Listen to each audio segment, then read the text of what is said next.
culture, c'est l'ensemble des traits distinctifs. L'ensemble des traits distinctifs, ce qui vous distingue des autres. La culture distingue quelqu'un d'un autre. Ce sont les traits distinctifs et matériels, intellectuels et affectifs qui caractérisent une société ou un groupe social. Ce qui distingue un groupe d'un autre. C'est pourquoi vous allez souvent entendre les gens dire « chez nous, chez nous, chez nous ». Souvent vous dites ça, n'est-ce pas? Souvent vous entendez dans la bouche des gens « chez nous, voilà comment on fait ». Chez nous, chez nous, chez nous, chez nous.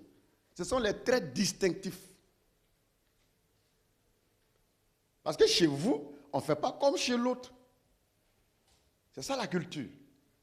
À travers la culture, la distinction se fait entre deux groupes, entre deux peuples. Or, toi et moi, nous appartenons maintenant à une nation, à un pays, le royaume de Dieu. L'Église n'est pas une religion. Les gens nous appellent les religieux. On n'est pas des religieux.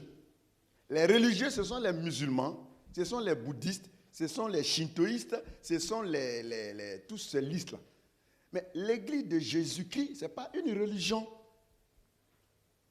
Quand Dieu a appelé Abraham, il n'a pas dit Abraham va créer une religion. Dieu lui a donné une terre. Il dit tu vas créer une nation. Est-ce que Israël c'est une religion? Israël c'est un pays. Dieu a appelé Abraham pour venir créer un pays. Et quand Jésus est venu, il n'est pas un chef religieux.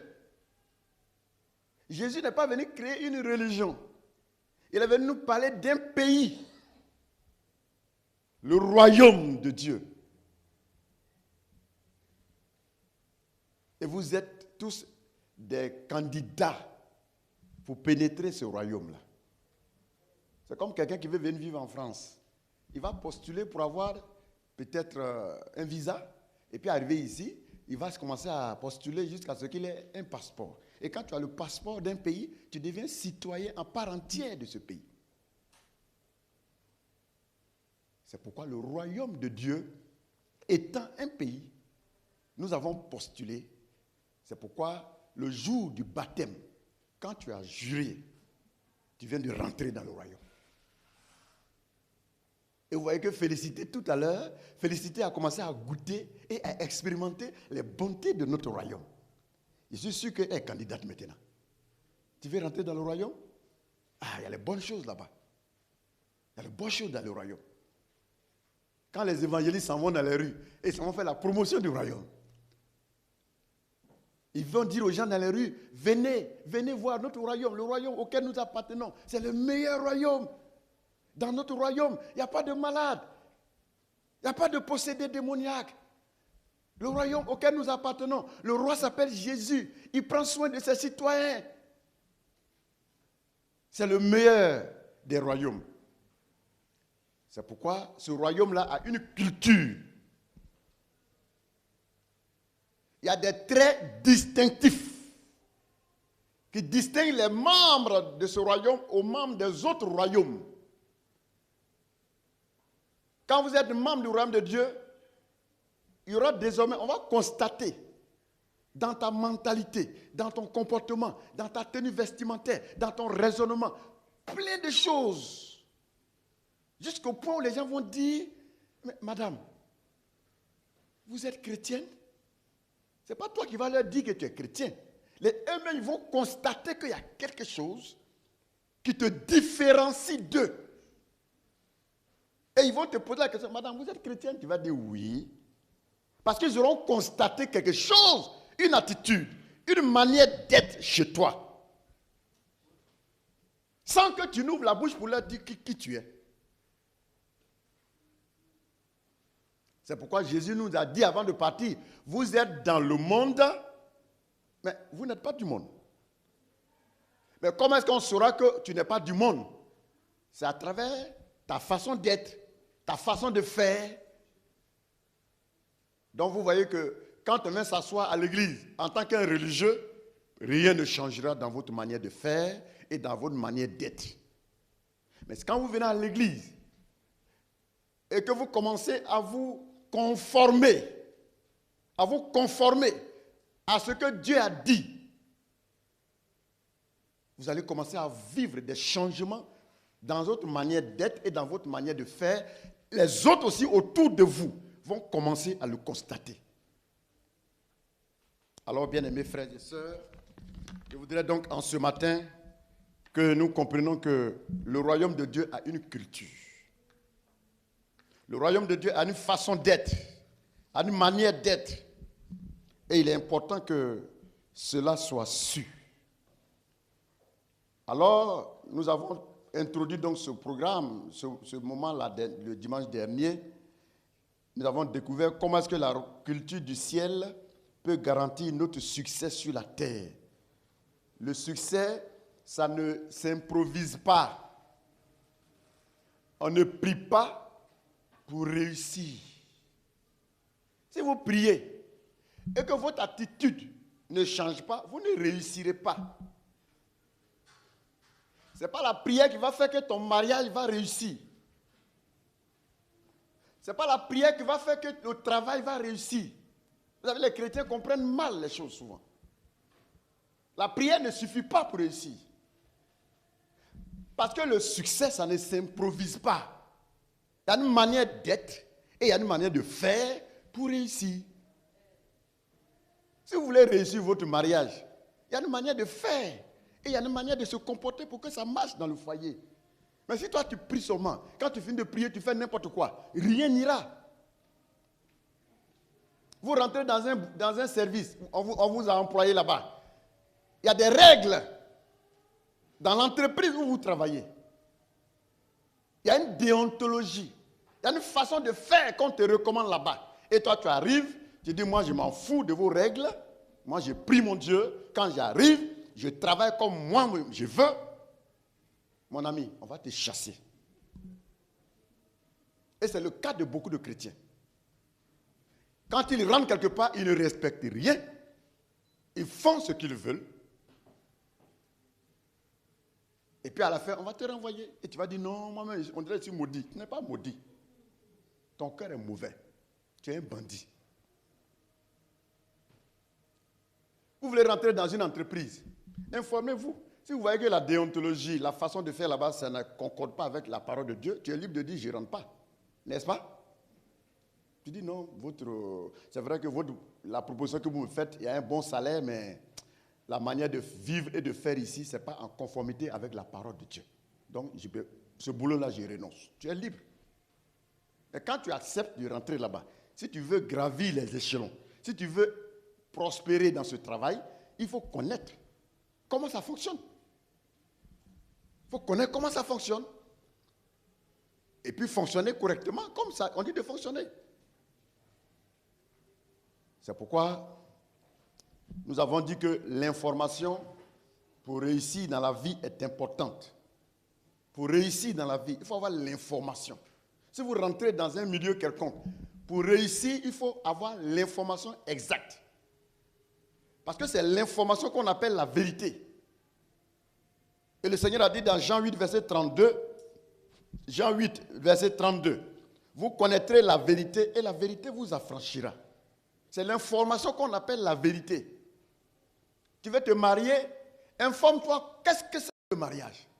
Comment est-ce que le mariage fonctionne avant de rentrer dedans.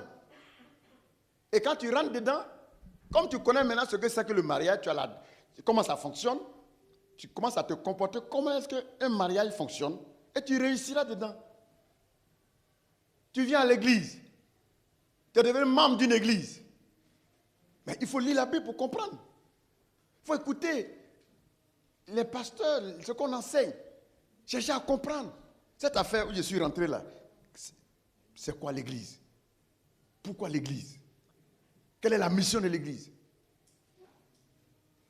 Et puis ça va te permettre de commencer à fonctionner comme il se doit.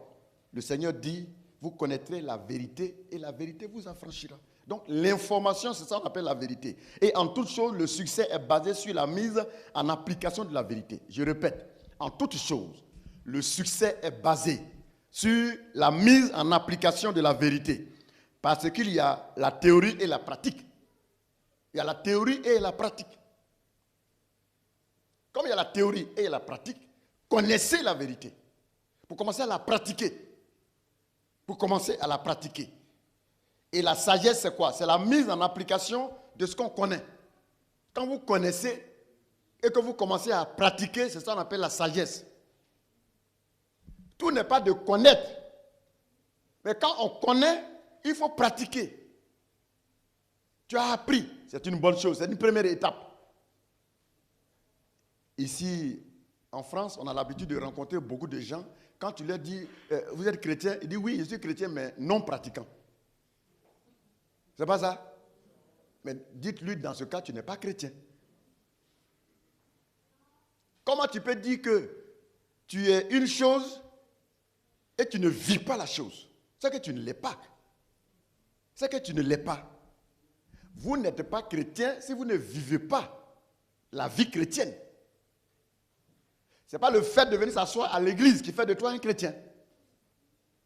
Ce n'est pas le fait d'appartenir à une congrégation qui fait de toi le chrétien. C'est la vie que tu mènes qui fait de toi le chrétien. Donc vous tous qui êtes assis dans cette église depuis des années et qui ne vivez pas la parole de Dieu, tu n'as rien à voir avec Christ. Et je voudrais vous révéler, quand tout va bien, tout le monde est chrétien. N'est-ce pas? Quand tout va bien, on danse, on fait la fête, tout le monde est chrétien. On saura que tu es chrétien pendant les épreuves. Pendant que ça chauffe sur toi, là. C'est là qu'on voit qui tu es. Je vous ai déjà dit que les problèmes sont une bonne chose. Les problèmes ne sont pas une mauvaise chose. Félicité va s'attacher à Dieu parce qu'on l'a cogné dehors là-bas. Donc c'est une bonne chose. Si on ne l'avait pas attaqué, peut-être qu'elle ne serait pas venue s'asseoir ici. Avant, quand elle vous voit, elle dit, mais vous là, vous perdez votre temps. Vous êtes affaire de... Vous portez même voile, tout ça. Là. Ouais, il y a même voile sur sa tête. J'espère que c'est... Quand ça commence, c'est pas voile par conviction, voile par circonstance. Ça après, elle sera convaincue de ce qu'elle fait. Sinon, pour le moment, là, ça c'est circonstanciel. Mais c'est déjà un premier pas. Mais il a fallu qu'on la cogne dehors là-bas. Donc, les problèmes, c'est une très bonne chose, les problèmes. Parce que les problèmes nous poussent à améliorer notre manière d'être et notre manière de faire. Les problèmes poussent les gens à réfléchir mieux et davantage. Quand il y a la paix, est-ce qu'on réfléchit? Quand il y a la paix, on fait la fête, on danse, on chante, et puis c'est tout. Mais quand ça chauffe, on rentre au laboratoire, et puis on réfléchit maintenant. Et c'est après la réflexion que les miracles commencent à s'opérer. Donc les problèmes sont très bien, les attaques là, c'est très bon. Quand tu es attaqué là, ce n'est pas pour te détruire. Le Seigneur a dit, je ne permettrai pas une épreuve qui vienne pour te détruire. Mais Dieu le permet pour t'amener à te déployer davantage. Vous allez voir que toutes les prouesses technologiques du monde ont eu lieu après certaines épreuves dans le monde. Toutes les grandes choses que l'homme a fait, c'est venu après une certaine difficulté. Après le Covid, vous avez vu qu'il y a certaines habitudes qui ont changé dans le monde entier. N'est-ce pas? Quand le Covid est venu, c'est vrai que le Covid a tué 20 millions de personnes. Il y a eu 20 millions de morts.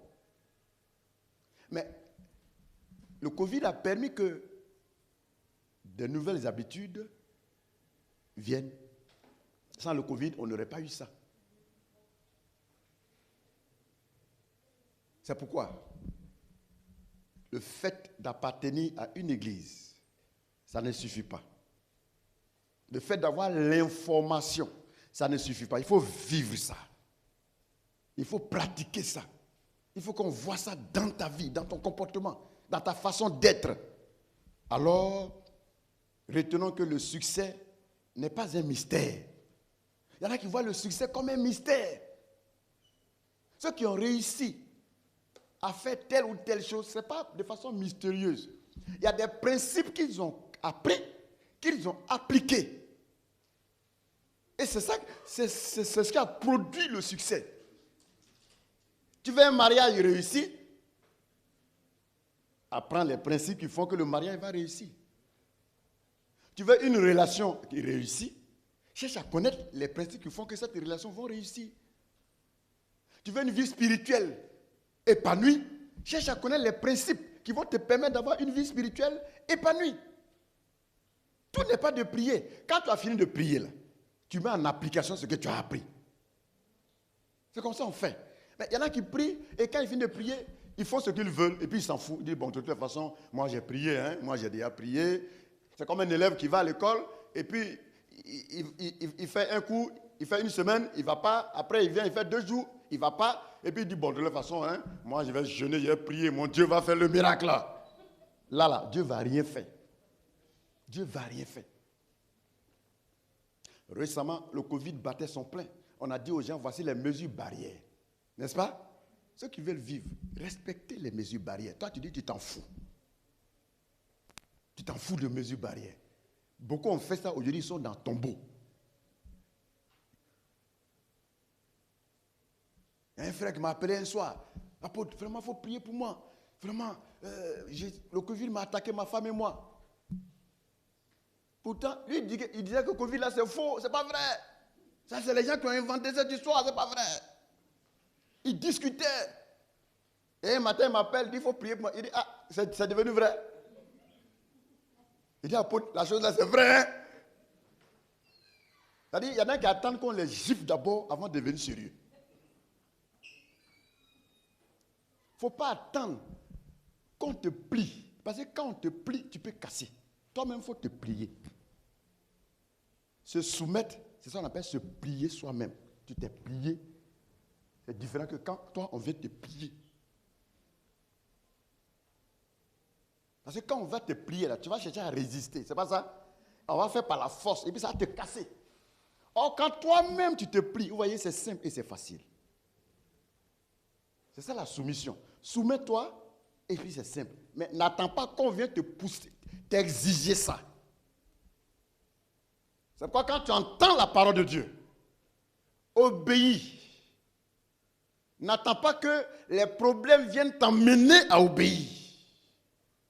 Parce que si tu n'obéis pas, les problèmes vont t'exiger l'obéissance plus tard. Et là, ça sera avec des douleurs. Ça sera avec des gémissements. Obéissons simplement.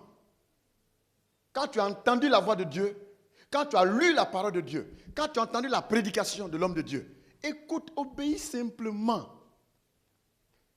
Fais-le simplement. Alors, bien-aimé, le succès, ce n'est pas un mystère. Tu peux réussir. Tu peux réussir.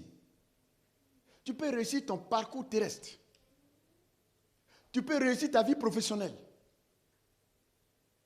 Tu peux réussir ton mariage. Tu peux réussir l'éducation de tes enfants.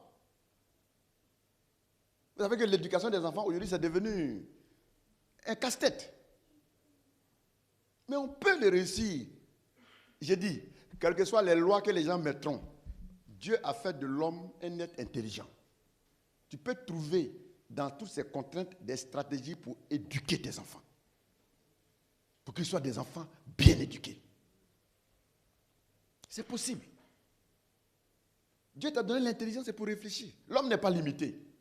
L'homme n'est pas limité.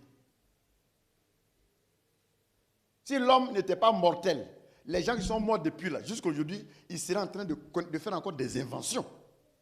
L'homme n'est pas limité.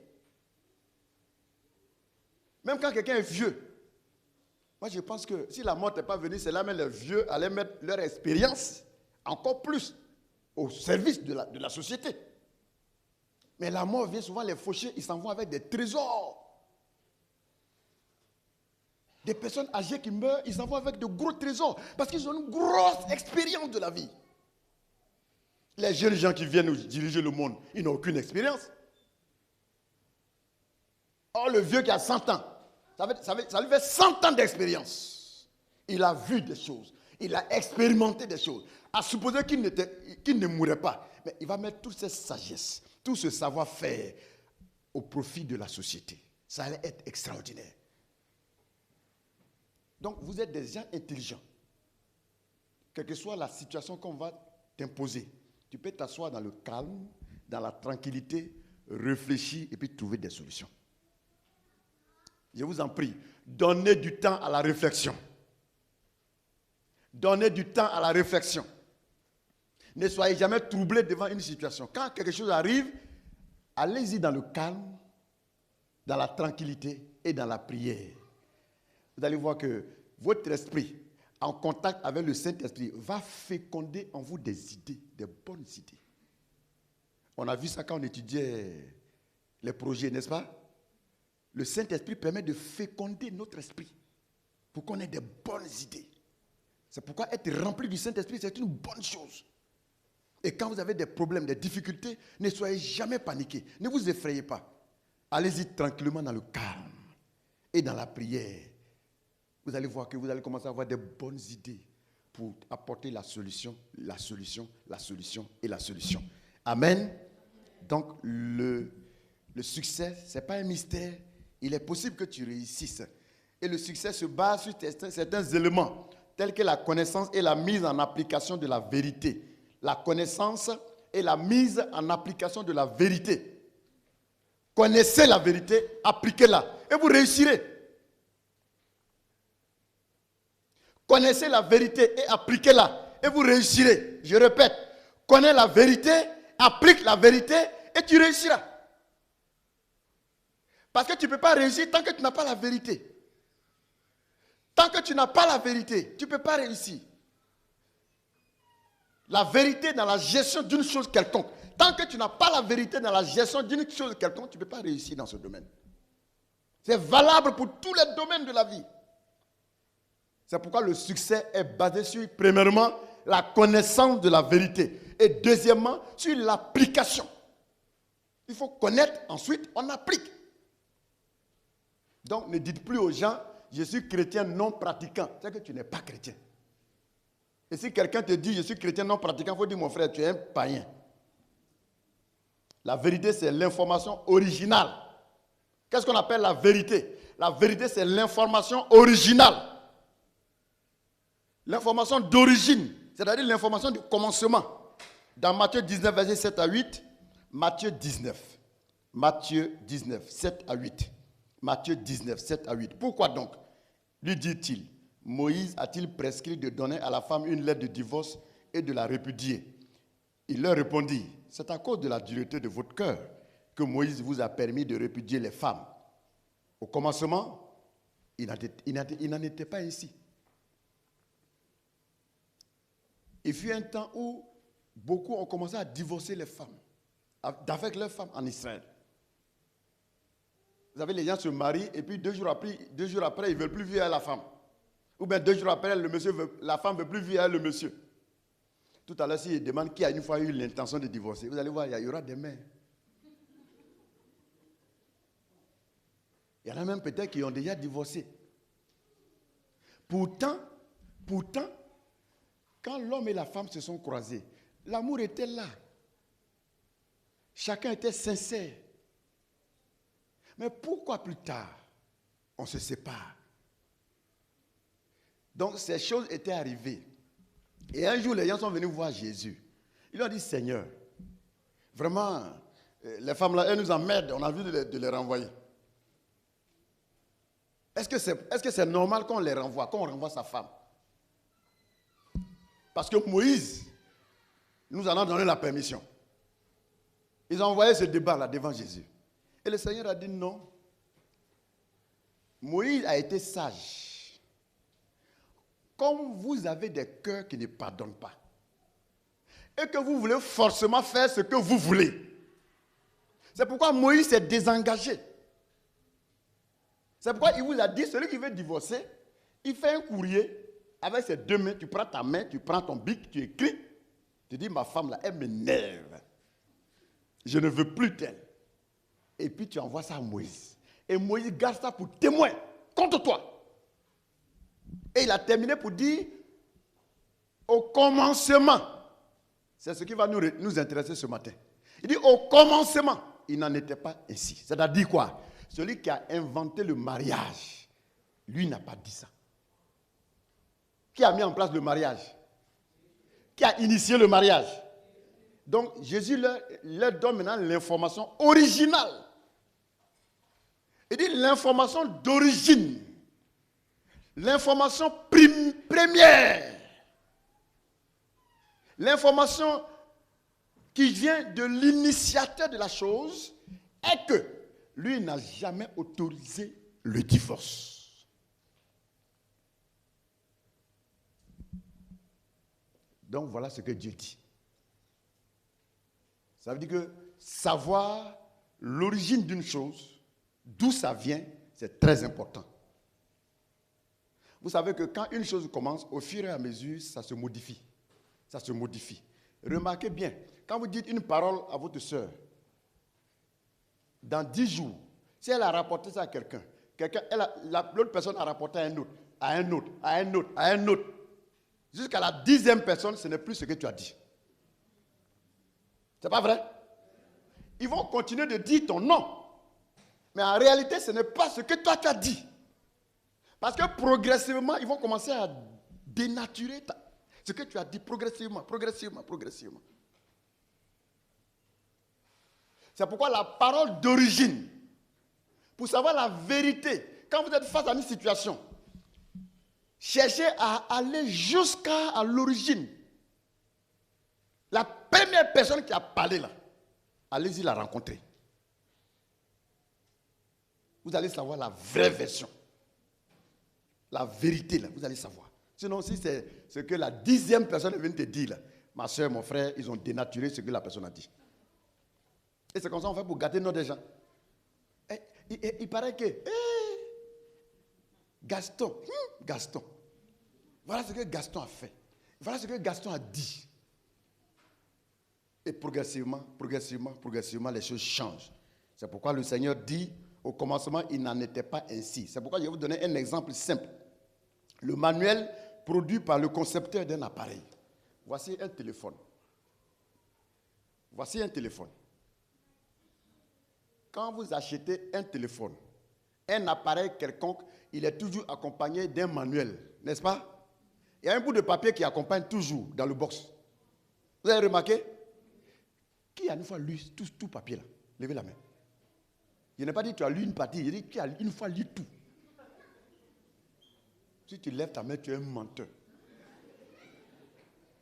Je sais que tu n'as jamais lu. Vous savez pourquoi vous ne lisez jamais? Parce que vous vous appuyez sur votre expérience passée. Et puis vous commencez en même temps à utiliser le téléphone. Pourtant, le téléphone que tu avais hier là, ce n'est pas la même marque. Lui qui avait fabriqué l'autre téléphone là, ce n'est pas la même personne. Donc celui-là, lui il a écrit dans le manuel comment est-ce que l'appareil là, comment il a fabriqué là. Il a mis tous les détails dedans. Ce qu'il faut faire, ce qu'il ne faut pas faire. Et toi tu ne lis pas, en même temps tu t'en vas brancher, et puis tu charges, et puis en même temps tu mets en marche et tu commences à utiliser. Ça, on appelle ça mal faire. Et à supposer que plus tard, votre téléphone est gâté, si vous voulez avoir l'information originale, comment est-ce que ça doit être réparé? Il faut prendre le manuel. Si vous voulez savoir la vérité sur un appareil que vous avez acheté, retournez au manuel qui a accompagné l'appareil. Est-ce que vous me comprenez ce matin? Je voudrais vous dire que quand toi aussi tu es né là, il y a un papier qui t'a accompagné. Toi l'homme, toi femme, quand tu es né, il y a un document qui t'a accompagné. On appelle ce document la parole de Dieu. La Bible, c'est la parole de Dieu. C'est pourquoi tout être humain doit lire le contenu biblique. Si un homme, si une femme veut vivre sur la terre et être heureux et vivre conformément à ce que le Créateur a dit, il doit au préalable lire la Bible. D'abord pour lui-même et ensuite pour éduquer les enfants qui vont naître de tes entrailles. Jusqu'à ce qu'eux-mêmes puissent se prendre en charge. Parce que dans la Bible se trouve l'information originale. L'information vraie pour le fonctionnement de l'homme, de la femme. C'est dans la Bible, ça se trouve. Ce ne sont pas les lois que les députés votent dans les assemblées nationales. Parce qu'en fait, ces lois sont votées pour nous amener à fonctionner selon ces lois. Pourquoi les gens font des lois? C'est pour nous amener à fonctionner selon ces lois, n'est-ce pas? Mais s'il se trouve que cette loi qui a été votée est en contradiction avec ce que Dieu a dit, tu fais quoi? Or, ce qu'il faut retenir, toutefois qu'une société, toutefois qu'un homme commence à se comporter contrairement à ce que Dieu a dit, les problèmes commencent. La malédiction commence. La malédiction commence. Le désordre commence. Les palabres commencent. La guerre commence.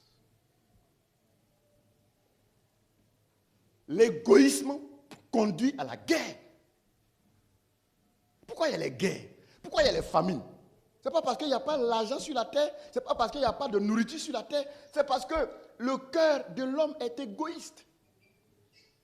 Et parce qu'on a fait des lois qui font que finalement, une minorité profite et la majorité soupire. Vous voyez qu'il est important. Si une société, c'est pourquoi la Bible dit que heureux est la nation dont l'Éternel est Dieu. À supposer que tout un pays complètement est converti à la parole de Dieu. Mais ce sera un paradis là-bas. Imaginez-vous, dans un pays où tous les hommes, tous les enfants et toutes les femmes de ce pays connaissent Dieu, craignent Dieu et marchent selon Dieu. Il n'y aura pas de palabre là-bas. Il n'y aura pas d'égoïsme là-bas. Il n'y aura pas de sorciers là-bas. Il n'y aura pas de malfaiteurs là-bas. Il n'y aura pas de délinquants là-bas. Il n'y aura pas de guerre là-bas. Il n'y aura pas de famine dans ce pays. Et puisque l'homme a rejeté Dieu pour dire à Dieu, je peux m'auto-gérer. Je peux me gérer moi-même. C'est ce qu'on a dit à Dieu. Et vous voyez que ça ne va pas. On s'entretue, on s'entretue, on s'entretue, on s'entretue. Et quand on a tué l'autre, on est même fier. On dit oui, on a fait la guerre, on a gagné, on a gagné. Et puis ceux qui disent qu'ils ont gagné, eux, ils sont contents. Toi, tu viens de tuer les enfants de Dieu. Et tu dis, tu es content parce que tu as gagné. Est-ce que dans une guerre où on a tué des hommes, quelqu'un a gagné? Est-ce que quand on a tué des gens quelque part, on a gagné? Mais pourquoi on ose dire on a gagné la guerre? Parce que le cœur ne fonctionne plus comme le Créateur a dit de fonctionner. Bien-aimés, au ciel, dans le royaume de Dieu, il y a une culture qui n'a rien à voir avec la culture dans laquelle vous êtes ici. C'est pourquoi vous venez à l'église pour apprendre comment fonctionnent les choses de Dieu. Alors, pour avoir la vérité sur une chose, il faut faire un recul en arrière, c'est-à-dire à l'origine de la chose. Pour avoir la vérité sur une chose, il faut faire un recul en arrière. La vérité ne se trouve pas devant, la vérité se trouve derrière. Je répète, la vérité n'est pas devant vous. La vérité est derrière vous. Quand tu veux savoir la vérité sur une chose, on fait un recul en arrière. Tu as payé ton appareil. Ça fait 10 ans que tu as ça. Et il est gâté. Pour savoir la vérité, tu fais un pas en arrière pour aller fouiller dans tes bagages où tu as gardé le manuel qui a accompagné le téléphone quand tu l'as acheté. Et tu sauras la vérité, comment on va faire pour que ça marche à nouveau. Alors, vous avez un vieil appareil et vous voulez l'information originale, il faut consulter le vieux manuel produit en même temps que l'appareil. Il faut consulter le vieux manuel produit en même temps que l'appareil. Ainsi, tous ceux qui veulent l'information originale sur la vie de l'homme, ils doivent aller vers celui qui en est l'auteur, c'est-à-dire Dieu. Qui a créé l'homme? Répondez-moi ensemble. Je dis, qui a créé l'homme? Vous êtes d'accord? Dehors là-bas, on dit que l'homme, c'est le produit d'une évolution. Dans le monde là-bas, on dit que l'homme est descendant d'un singe. Donc c'est qu'on doit aller chercher l'information chez les singes. Si l'homme est un descendant des singes, ça veut dire que si, quand tu as un problème, tu dois aller dans la forêt, tu vois un singe, il dit, mais c'est le singe. Je suis venu te voir. Vraiment, voilà les problèmes que j'ai. Bon, comment j'ai fait pour résoudre ça? Et le singe dit, bon, tu as bien fait de venir parce que tu sors de moi. Alors, quand tu vas là à la maison, il faut commencer à sauter sur les branches. Il faut commencer à sauter dans les fauteuils partout. Ah, c'est ce que lui sait faire. Le Saint, il va te dire d'aller faire ça. Si on est d'accord que l'homme est un descendant des saints, ça veut dire que c'est eux qui ont l'information originale nous concernant. Mes amis, ce n'est pas vrai. Maintenant, si toi et moi nous sommes d'accord que c'est Dieu qui a créé l'homme, ça veut dire que si nous avons un problème, il faut aller vers qui? Il faut aller vers Dieu. Et Dieu va nous informer. C'est lui qui détient l'information originale sur la vie de l'homme. C'est Dieu qui détient l'information originale. Je répète, c'est Dieu qui détient l'information originale. C'est pourquoi si tu veux t'habiller, tu veux manger, tu veux te marier, tu veux travailler, tu veux faire ceci ou cela, c'est la parole de Dieu qui doit t'orienter. C'est tout. C'est dans la parole de Dieu qu'il faut aller chercher l'information toujours. Quand vous avez un problème, la solution, allez-y dans la parole de Dieu. Allez lire la Bible. Qu'est-ce que la Bible dit? Quand j'étais un nouveau chrétien, j'étais tellement zélé. Vous savez, ceux qui vont loin avec Dieu, on s'en sait déjà dans leur commencement. N'est-ce pas? N'est-ce pas? Quand vous voyez un nouveau chrétien qui est mou, là, lui, là, il ne va pas loin. Ça, c'est les bébés avortons. Vous savez que quand une femme est enceinte, quand le bébé il bouge dans ton ventre, il est vivant. Maman, c'est bon mais c'est pas bon. Quand le bébé ne bouge pas, il peut faire toute la journée et puis il dort seulement. Est-ce que tu ne t'inquiètes pas? Ah, c'est ça aussi les nouveaux chrétiens. Quand un nouveau chrétien, il est chaud. C'est comme un bébé qui est dans son ventre aussi et puis qui bouge. C'est que ce chrétien-là va aller loin. Alors, j'étais en discussion avec quelqu'un. Il y a des gens qui aiment les débats. Les discussions, c'est des discussions inutiles souvent. Ça n'apporte rien souvent. Quand il me pose une question, je dis, bon, la Bible dit. Quand il me pose une question, je réponds, la Bible dit. Quand il pose une question, je réponds, la Bible dit. Et puis finalement, il était embêté par la Bible dit. Et il me dit, mais mon frère, depuis on cause, tu dis la Bible dit, la Bible dit. Toi-même, tu dis quoi? Donc, je lui ai dit, mon frère, moi, je n'ai rien à dire. C'est ce que la Bible dit que j'ai à dire. Parce que la version qu'il faut pour répondre à nos situations, c'est ce que la Bible a dit. La Bible, c'est la parole de Dieu. Quand quelqu'un dit la Bible dit, c'est comme s'il disait Dieu a dit. Donc, nous parlons de la part de Dieu et non de notre part. C'est pourquoi donc, je voudrais dire à chacun d'entre nous que la Bible est le manuel qui dicte le fonctionnement de la vie de l'être humain. La Bible est le manuel qui dicte le fonctionnement de l'être humain. C'est pourquoi la culture ou le mode de vie du royaume est différent de la culture du monde ou des nations où nous vivons actuellement. La culture du royaume de Dieu est différente de la culture du pays où tu vis. La culture du royaume de Dieu est différente de la culture de la famille, du village et de l'endroit où tu vis. Ce n'est pas la même chose.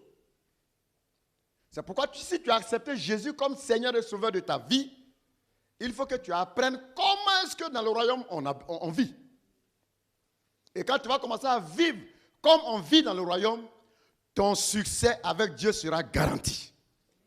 J'ai dit ton succès avec Dieu sera garanti.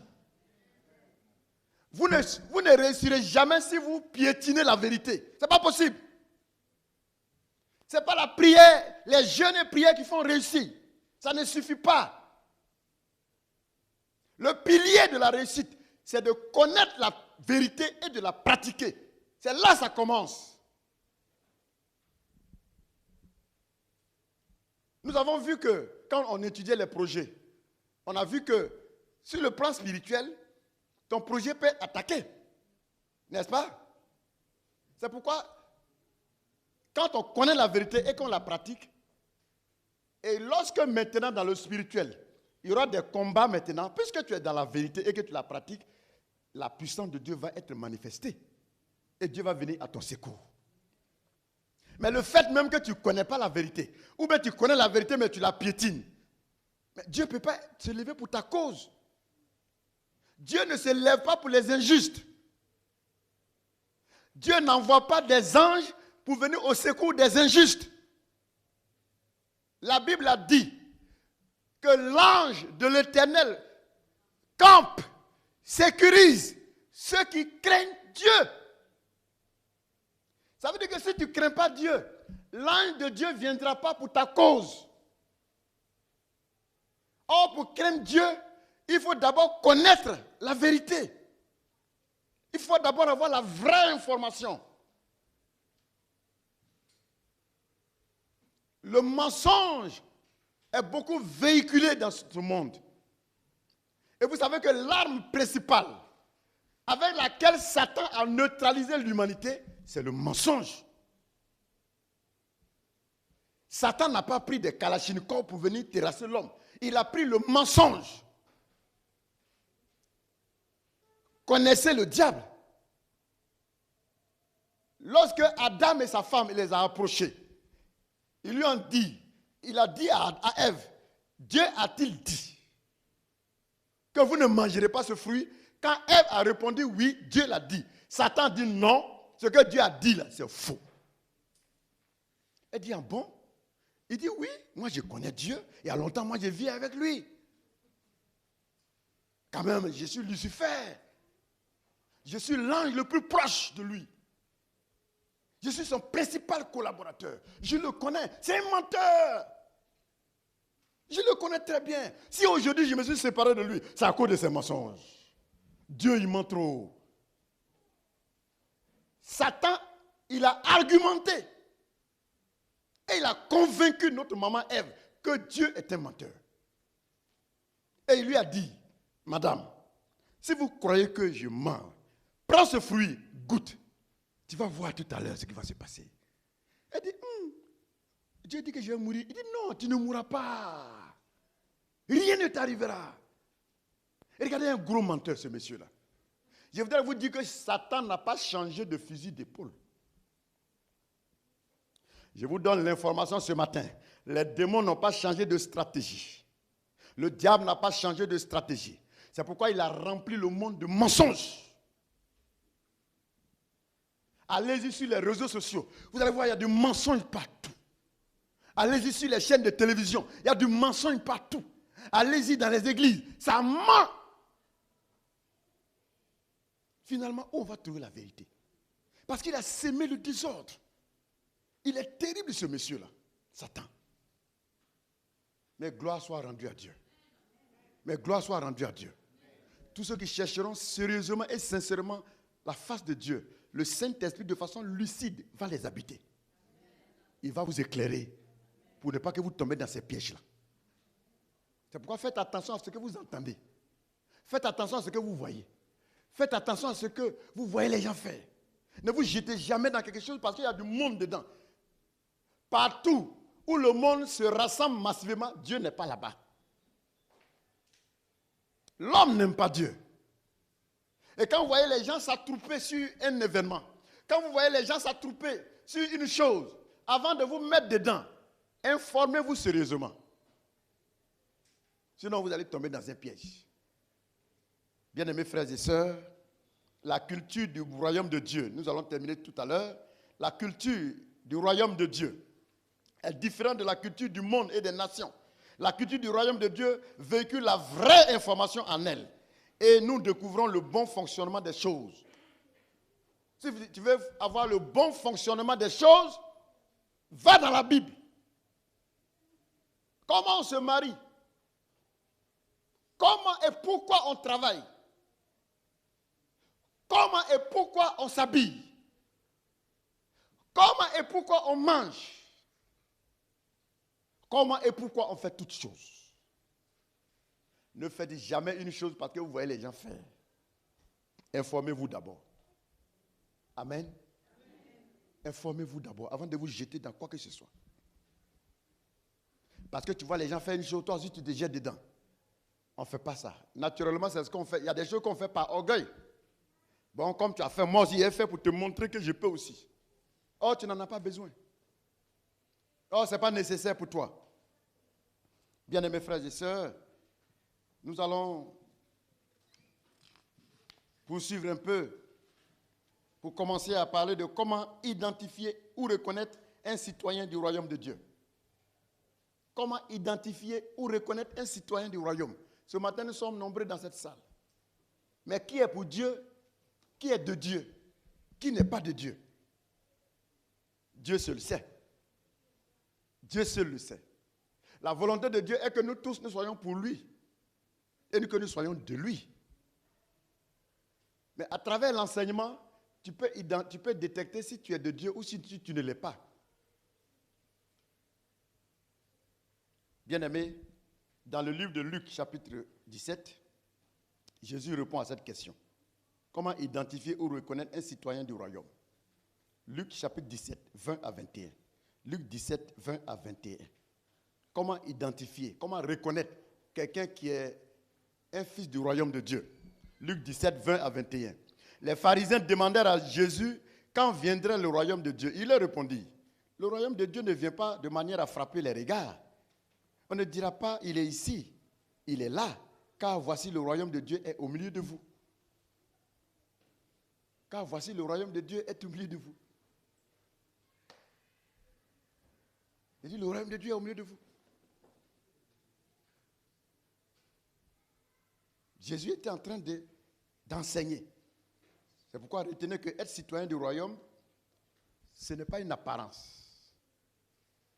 Être un citoyen du royaume de Dieu, ce n'est pas une apparence. Parce que la religion, là, c'est l'apparence. La religion, c'est l'apparence. Quelqu'un peut te dire, je suis de telle religion. Et vous allez voir que quand vous lisez le livre dont il se déclare et que vous voyez son comportement, vous allez voir que c'est comme le jour et la nuit. Si quelqu'un dit qu'il est de Christ, ça veut dire qu'on doit voir Christ en lui. On doit voir la vie de Christ en toi. Si ce n'est pas le cas, tu es un religieux. Les religieux cherchent Dieu. Les chrétiens ne cherchent pas Dieu. Nous l'avons trouvé. Nous ne sommes pas en train de chercher Dieu. Nous l'avons trouvé. C'est cette réponse que Jésus a dit à Philippe. Quand Philippe est venu, Philippe a dit, Seigneur, mais montre-nous le Père. Jésus dit, mais tu me dis de lui montrer le Père. Mais il y a longtemps que je suis avec vous. Celui qui m'a vu a vu le Père. Nous l'avons. Je voudrais te donner l'information ce matin. Tu n'es plus un chercheur de Dieu. Tu as trouvé Dieu. Parce que Jésus-Christ est Dieu. Ce qui te reste maintenant, c'est de connaître comment Dieu fonctionne et puis commencer à fonctionner de la même manière. Parce que qui s'assemble, se ressemble. S'assembler veut dire devenir un.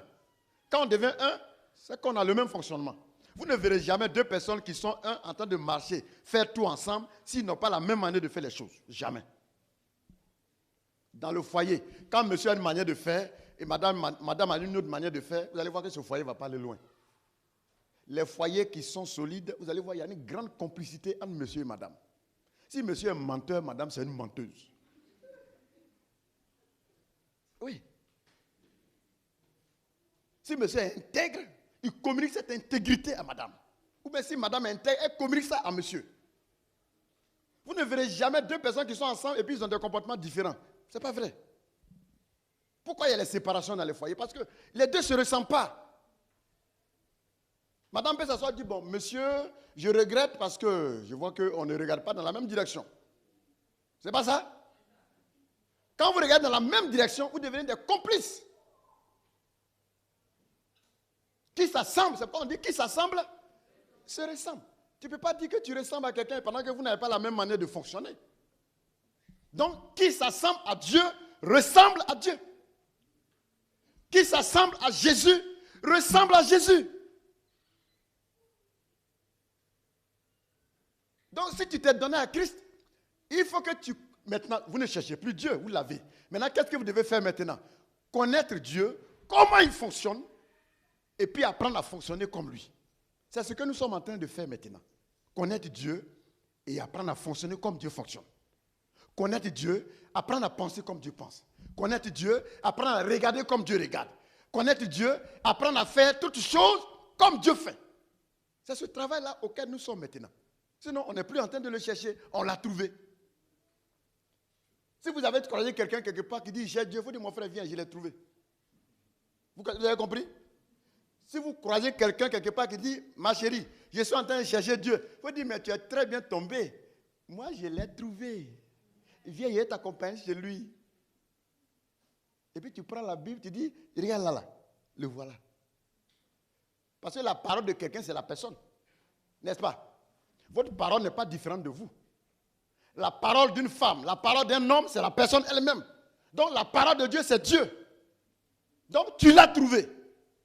Tu n'es plus en train de le chercher. Nous ne sommes pas des chercheurs de Dieu. Nous l'avons trouvé. Ce que nous cherchons maintenant, c'est comment fonctionner comme lui il fonctionne. C'est ça que le problème maintenant. Apprendre à fonctionner comme il fonctionne. Apprendre à penser comme il pense. Apprendre à agir et à faire toutes choses comme il agit et comme il pense. Voilà tout le défi maintenant qui est devant nous.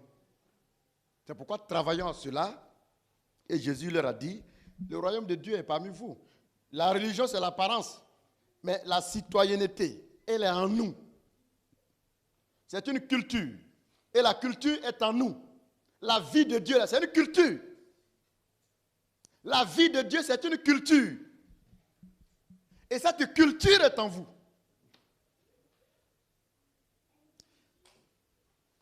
Sans faire de publicité d'un groupe ethnique, s'il y a quelqu'un dans cette salle qui est né dans son village, on l'a éduqué là-bas, vous allez voir qu'il a la mentalité de ses parents là-bas. Il parle comme eux. Il s'habille comme eux. Même quand il est venu à l'église, quand on dit voilà comment à l'église, si on se marie, il va forcément vouloir qu'on fasse son mariage comme ça se fait dans son village là-bas. Parce qu'il y a cette culture, elle est en toi. La culture, elle est en nous. C'est une mentalité. La culture, c'est une mentalité. Et quand cette mentalité est en toi, et que nous venons dans la maison de Dieu, qui nous propose maintenant la culture du royaume de Dieu, il y a un choc des cultures. Et tous les chrétiens passent par là. Le choc des cultures. Tous les chrétiens, personne ne peut éviter ce combat. Chacun est venu, tu es né dans ton village, tu as grandi là-bas, ou bien tu es né dans une famille, on t'a élevé là, on t'a fait grandir là. Tu es né dans un pays, tu as la mentalité des gens de ce pays. Et quand maintenant tu viens à Christ, entre la culture du milieu duquel tu sors et la culture du royaume de Dieu, il va y avoir un choc des cultures à un certain moment. Tu vas voir que très souvent, vous êtes docile pour faire ce que Dieu dit quand ça ne va pas.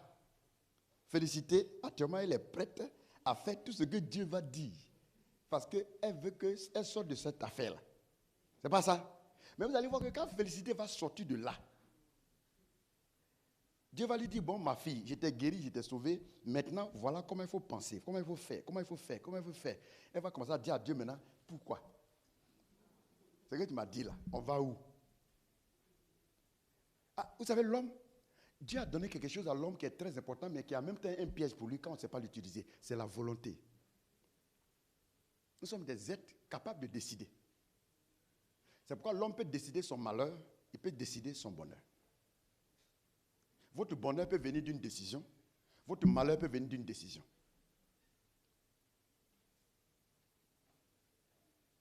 Et le choc des cultures, la culture du royaume de Dieu et la culture de laquelle tu sors là, ce combat-là aura toujours lieu.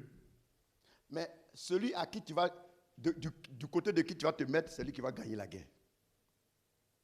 Si tu acceptes que ce soit ce que Dieu a dit qui prime, tu seras vainqueur. Si tu acceptes ce que tes parents t'ont enseigné, si c'est ça qui doit primer, Dieu va perdre. Donc la victoire est dans ta main. Celui à qui tu donnes, c'est lui qui va gagner. C'est pourquoi Dieu a dit, l'humilité précède la gloire. Si tu t'humilies sous sa main puissante, lui, il va gagner avec toi. Mais si tu penses que d'où tu sors, c'est ça qui est la meilleure pensée, la meilleure idée. Ou bien tu fais clopin. Aujourd'hui, tu es là-bas, demain, tu es là-bas. Tu seras un chrétien médiocre, un croyant médiocre. Et la médiocrité, ça ne t'emmènera nulle part. Parce qu'il a dit, celui qui n'a ni chaud ni froid, je le vomirai. Bien-aimés frères et sœurs, je voudrais m'arrêter là pour aujourd'hui et nous allons continuer le dimanche. Amen. Amen. Et que Dieu vous bénisse et que sa grâce soit avec chacun au nom de Jésus. Nous allons nous tenir debout. Les enfants ont leur programme tout à l'heure. Nous allons nous arrêter là pour leur donner le temps de festoyer. Parce que tout à l'heure, ils vont faire la fête. On ne va pas prendre le temps. Il n'est pas midi, hein, j'arrête là. Il est midi moins 11 minutes. Voilà. C'est pour que les enfants aient le temps de faire leur fête. Parce qu'ils ont la salle jusqu'à 14h30. Nous allons donc bénir Dieu. Nous allons le remercier. Nous allons lui rendre grâce pour ces quelques paroles que nous venons d'entendre ce matin. Ensemble, levons la voix et bénissons le Seigneur. Bénissons le Seigneur. Bénissons le Seigneur. Bénissons notre Dieu. Gloire à toi, Seigneur. Nous te bénissons, Père. Et nous te remercions. Nous te louons, nous t'honorons, Père. Et nous te rendons toute la gloire. L'Éternel, toi seul est Dieu.